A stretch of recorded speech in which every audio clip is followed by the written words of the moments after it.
Hi, welcome to Wine with Adam. I'm your host, Adam Scott Bellos, and today we are filming from our office in Neve Tzedek, Tel Aviv, and I am joined by my very good friend and mentor, the silver fox of Israeli politics, former ambassador Michael Oren. I'd rather have it be the blonde fox, if you don't mind. Once upon a time it was the blonde. blonde fox of Israeli politics.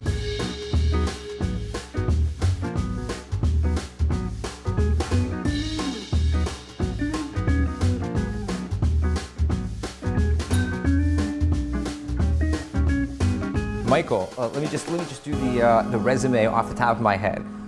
PhD, Doctor of Middle Eastern History, author, best-selling author, father, grandfather, former ambassador to the United States, former high-tech CEO, fundraiser, and former deputy minister in the Prime Minister's office. And? No notes. And Wait, one more, which was very important for me. Veteran of the IDF. Paratrooper and major in the reserves. That Paratrooper and major reserves. Oh, That's the most 35 years thing. into that one. But you got to give me credit. That was no notes. Not bad. That was not bad. You were actually one of the very first interviews that I ever did for like this show. I don't know if you remember, but we were out on our balcony like with iPhones, pumping your short stories. It was pretty fun. But today we're going to talk about something completely different. But first we're going to try some wine. So I have something very special for you today because I know that you are a white wine lover. So I got the estate winery, the Ella Valley Winery's Chardonnay. This is the area where David killed Goliath. It's a small boutique winery. They make about 300,000 bottles. They have a beautiful visitor center, and it's great quality. So let me know what you think. Okay. L'chaim. It's nice, very citrusy, grapefruit in there. Let's talk about why you're here. A couple months ago, I would say like 8 months ago, you sent out a manifesto that was honestly one of the most original things that I've ever come across. And one of the things that I thought was really cool was that you're a historian and you weren't writing history, you were predicting the future. And it caught my eye, and I thought it was really well written. And I thought it was amazing how in 50 pages you were able to talk about political reform, social security, economics, foreign policy, minorities in Israel, the relationship with the diaspora. You call it Israel 2048, the rejuvenated state. Why do you call it the rejuvenated state? It devolved from an incident that occurred one day in the Prime Minister's office. I was the deputy and I came into the Prime Minister and I said, you know something, we never talk about Israel's future. We're so bogged down in current events and crises, we never think long term here. Why don't we create a state commission that will examine Israel's future? A lot of excitement, everyone loved it, went through all the acrobatics. At the end of the day, nobody would sign on it. What a surprise. Why? Because they were afraid of what they were going to find out in terms of Israel's relationship with its Haredi population, the Arab population, the Diaspora-Israel relations, should Israel be recognizing the reform and conservative movements, that kind of questions. No one wanted to see it. But then, in any case, the government fell. And I called up a good friend, Natan Sharansky, who you know, and we decided to move this discussion into the Hartman Institute. But then Corona hit, and we were forced indoors. And during the indoors, in order to maintain my sanity, I sat down and started writing my ideas. And so what we call the manifesto, the actual name of it is not the manifesto, it's Israel 2048. I want to read what you wrote as your opening questions. What should Israel look like at its 100th birthday? How should Israeli society be reorganized to assure equal opportunity for individuals and prosperity for all? What must be the state's relationship with its citizens, Arab and Jewish alike, as well as its army, national institutions, and the diaspora? Which policy must Israel adopt to position itself influentially in international affairs and preserve its technological edge? How can Israel grow into a just, moral, and ultimately more Jewish state? I mean, that's it. That's it. That's every problem that we're facing. No wonder why nobody wanted to sign on. So I resolved it in the solitude of my Corona office. I decided to not shy away from any issue. Okay. And to put, what is close to now a half century of involvement in this country at various levels into my knowledge of these various issues. I began sending it around just for comments, and people got interested and they wanted to hold Zoom discussions. Mm-hmm. So we held a number of Zoom discussions on various aspects. There was one on foreign policy, one on Israel-diaspora relations, and then as a grassroots movement, some of the people who participated in the Zooms decided to create an NGO. And the goal was, first of all, to get the manifesto published in multiple languages and distributed, but then to use it as a springboard for stimulating and facilitating a national and, in some degrees, international discussion on these issues of Israel's future.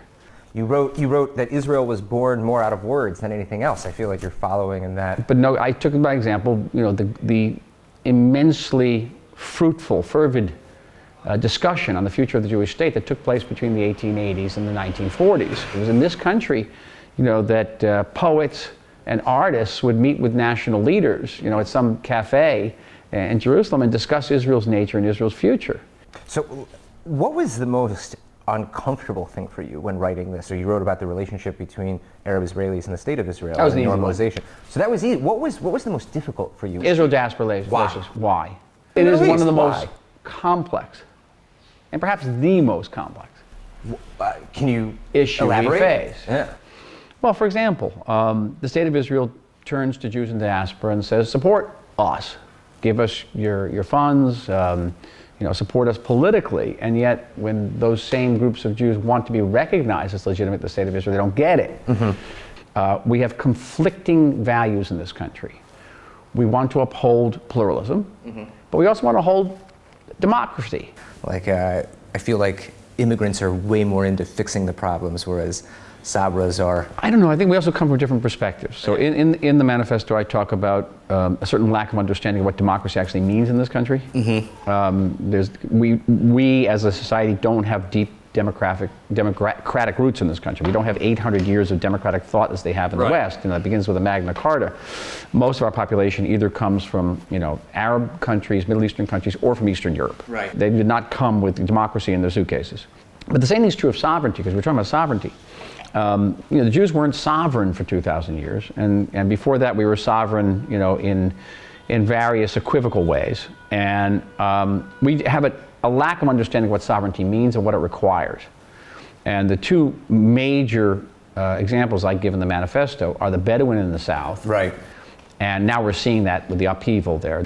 And the Haredi issue, the ultra-Orthodox issue, where we do not extend our sovereignty, which is over large segments of our population and over large swaths of our territory. So there's no Israeli sovereignty truly over the Negev. Right. Just as there was no sovereignty on Mount Meron before the disaster last year that took 45 lives. And this goes back to what I was asking you about in terms of the authoritarianism of the rabbinate, which then kind of affects the relationship with the diaspora, which then affects the relationship of how Israelis see the government in terms of not overseeing things with the Haredi. I mean, you built a really interconnected web and storytelling of how all of these problems all interconnect to each other. The Haredi issue is not one problem, it's dozens of problems. And the Bedouin problem is not one problem, it's dozens of problems. So I have a question. What do you think is more pressing and more important to address first, the Haredi issue or the Bedouin issue? And the answer is yes. The answer is yes, and it's not zero-sum game. Right. But it's clear we've had a disaster on Mount Meron, and we've had riots in the Negev when the Jewish National Fund tried to plant trees, like the ultimate Zionist enterprise. Mm-hmm. There were twin processes that occurred among the Bedouin that nobody paid any attention to, or very few people. Natan Sharansky actually wrote a report about it for the Israeli government, and it was shelved. Right. Too controversial. What are these two problems? One is the Palestinization of Israeli Bedouin. They were never Palestinians. And now they're increasingly referring to themselves as Palestinian Bedouin. And so the Palestinization of the Israeli Bedouin? Yes. Okay. What's the second one? And the second was the Islamization of Israeli Bedouin. They were Muslims, but they had their own folk form of Islam. Interesting. And we turned a blind eye to the fact that the Hamas and its Israeli nonviolent affiliates established themselves in Bedouin villages and educated Bedouin kids. And it's interesting that the Israeli Arab party that's in the government, Ram, is a Bedouin Palestinian nationalist Islamist party.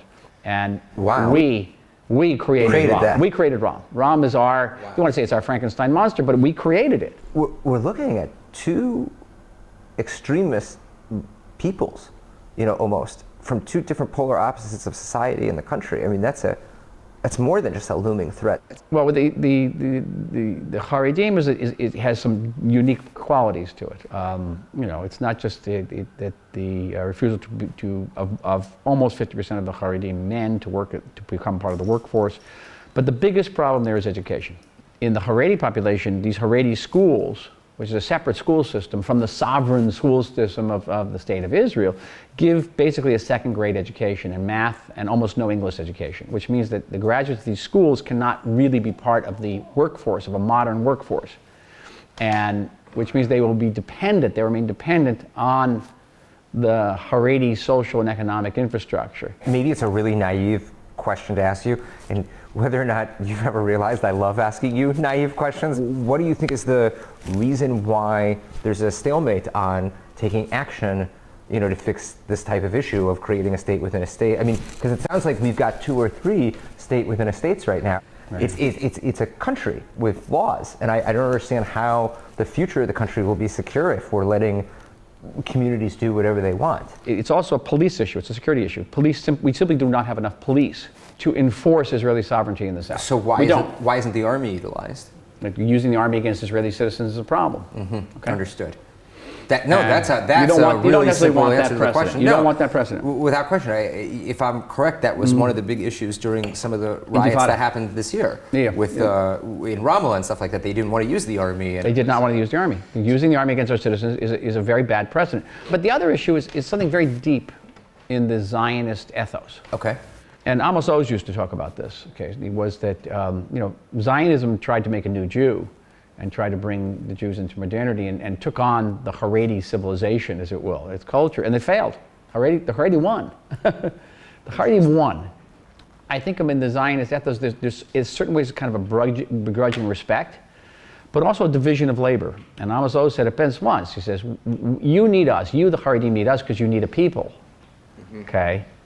But we need you because you preserve our faith, you preserve our traditions. You focus a lot. I mean, it makes sense that you would focus a lot on foreign policy. You also write about China, but I feel like a big chunk of this really has to do with the diaspora relation. Do you think that that's a leading cause for like the major drift, like all of our internal problems and how we're addressing them? It's a contributing factor, maybe an accelerating factor. But here's the thing, and this I have to remind American and Israeli Jews alike about this. We could create a Palestinian state tomorrow, Adam, on the 67 borders. We could redivide the city of Jerusalem. I don't know if it would materially alter the attitude of American Jews toward us. I would agree with that 100%. Because it's no longer about what we do, it's about who we are. And if you believe we are a white colonialist, settler state, then whatever we do that is good, it's always going to be overlooked. It's always going to be perceived as an attempt to dissemble something bad. Which is why that is actually what animates the BDS movement. It's not about 2 states, it's not about peace, it's about us. Oh, it's definitely not about 2 states. Because we are irredeemable. Yeah. We are irredeemable. We're the ultimate evil. Young Israelis don't remember Oslo, they don't remember the Jordanian-Israeli peace treaty, and certainly don't remember Camp David. They remember withdrawal from Lebanon for peace, and what we got was rockets. They remember withdrawal from Gaza to make peace, and we got rockets. They remember at least 3 offers of Palestinian statehood, mostly in their lifetime, starting in the year 2000, that were rejected by the Palestinians and rejected with mass violence. Mass violence, not small-scale violence, mass violence. So you come to a group of young Israelis, 24, 25 years old, and say, listen, let's give up territory and we'll get peace. They look at it like you're crazy, like you're nuts, because they know better. One of the things that I thought was interesting that you wrote about, and it relates to the Haredi issue, but it also relates to the Bedouin and the Arab-Israeli issue, is that you were talking about that 92% of the taxes in this country are paid by 20% of the population. And shrinking. And shrinking. I think that this issue, the 20% of the population, which you said is a shrinking number, pay 92% of the taxes, is actually the shoresh of the Haredi problem. I think it's the shoresh of the Arab-Israeli, like the Israeli-Arab non-integration problem, also with the Bedouins. And you wrote a lot about the corruption level that's in Israel and how we're on a certain scale based on our democracy. And I would also assume that a lot of the corruption that exists in government has to do with the high taxation that is in this country and the fact that such a small and population. the low salaries that politicians get. Right. No, very low. No, very low. This tax issue, I feel like, is the thing that is the keystone of the entire problem. And if you remove this taxation issue, most people pay 45% taxes in Israel, 40%, which means that we're not making anything. We're giving everything to the government, and then I feel like it creates an animosity. Do you think it's a realistic thing to see like happen in the next 30 years, that a flat tax could be implemented, that we could maybe see the opening of gambling in a lot for revenue stream, the legalization of marijuana for revenue stream? I think you should begin with getting those who do not pay taxes to pay taxes. Fair enough. Let's start with that. Fair enough. That would change that ratio. So if we could get the other 80% of the country to pay taxes, we're looking at that's fixing. what you're talking about. Yeah. I'm very excited to see you hopefully take on a leadership role in the Jewish Agency. And one of the things that we've discussed in this interview a lot is the cleavage between the diaspora and Israel. And I really think that the Hebrew language can play a huge role in fixing that relationship. Do you feel that Hebrew can be used as a major tool to? Of course. We're coming up to critical mass in terms of Hebrew speakers in the world. Think about it. What can be done? So many things can be done. So interviewing for the Jewish Agency, they asked, okay, what's your vision for the future of the agency? And I gave a number of points that I would stress. Reaching out to assimilated, alienated, particularly American liberal, young American Jews through a recalibrated social media campaign. Mm-hmm. And one of the other issues that I mentioned was Hebrew language. Okay. And that we should be investing much heavier, much more thoroughly in Hebrew language through Hebrew immersion camps during the summer, other programs for Hebrew, because Hebrew is the lingua franca of the Jewish people. And you really can't be engaged in this country deeply unless you're engaged through Hebrew. And I don't mean just getting up, in front of the Knesset and giving a speech, extemporaneously and have people scream at you while you're giving the speech, or be on a television program where everyone's screaming at you at the same time in Hebrew. But it's to be able to read the papers and become part of the discourse in this country. It's almost necessary for the evolution of like Judeanism or Zionism or Jewish identity for the diaspora to engage in Hebrew in that way. I mean, without it, we're going to lose the diaspora. It's one of the towering achievements of the Zionist movement was the revival of the Hebrew language, the modernization of the Hebrew language. If there's one thing that you really want, let's say you don't go to the Jewish Agency, you end up just writing your books, enjoying, your years as a grandfather. Yes. I mean, it's not like you haven't worked hard, I worked a little hard. You worked a little hard, but if there was one passion project that you could do, other than, obviously your continued writing and your role in the Zionist conversation, but what do you want to be a part of? What would you like to achieve? I mean, apart from being in politics again. Yeah. I mean, is that really what you want? Oh, I have, I've always keep my political, options open. I mean, I would love to see you in the new Likud with Nir Barkat, and I mean, I think you'd be amazing. Nir Barkat's a good guy. We were in Lebanon together. We were in Beirut together. But if you could pick anything. For well over a decade now, I've had a contract with Random House to write the definitive work about Israel's War of Independence, to do for Israel's War of Independence what I did for the Six-Day War. But I actually think the War of Independence is actually more important because we don't have the book today, and certainly young people, Jews and non-Jews, who care about Israel and need to know, how this country was created. What they're going to hear is that we were created out of ethnic cleansing and racism and oppression and colonialism and imperialism. They're going to hear all that. But the creation of Israel was one of the great stories, not just of modern history, probably of all history. Okay, 3 years after the Holocaust, we turn around and make this place. Okay, in the face of unspeakable adversity, and a very near thing, almost wasn't created, and that story has not been told. So you want to do that? You want to tell the story? If I were not, say running the agency, or it's not in a public position, I would like to devote myself to that book. My final question for you: if you could teach me everything that you've learned in one sentence, as if I was preparing to become a bar mitzvah, what would you tell a 13-year-old? Everything that you've experienced, Zionist movement, the experience of being ambassador, what's the one thing that I should know going forward in my life? That the greatest source of fulfillment and joy is service to the Jewish people. Oh, God. That's it. And with another l'chaim, this wine is excellent. Yeah, really I picked it specifically because I know you love white wine. I want to say thank you to my good friend Michael Oren, who always makes time for me, and it's such a pleasure to see you. I hope your family's doing well. I obviously have tons that I could talk to you about the manifesto, but we're out of time. So thanks for walking over from Florentine to Neve Tzedek, and we'll see you next time. Please join us at at jns.org for Wine with Adam. You can find the Israeli wine that we're drinking at israelwines.com. And if you want to plant a vine in the Ella Valley Winery, you can plant a vine at wineonthevine.org. Thank you for joining us, L'chaim, and don't forget, when you drink your Israeli wine, drink it with someone you love. Take care.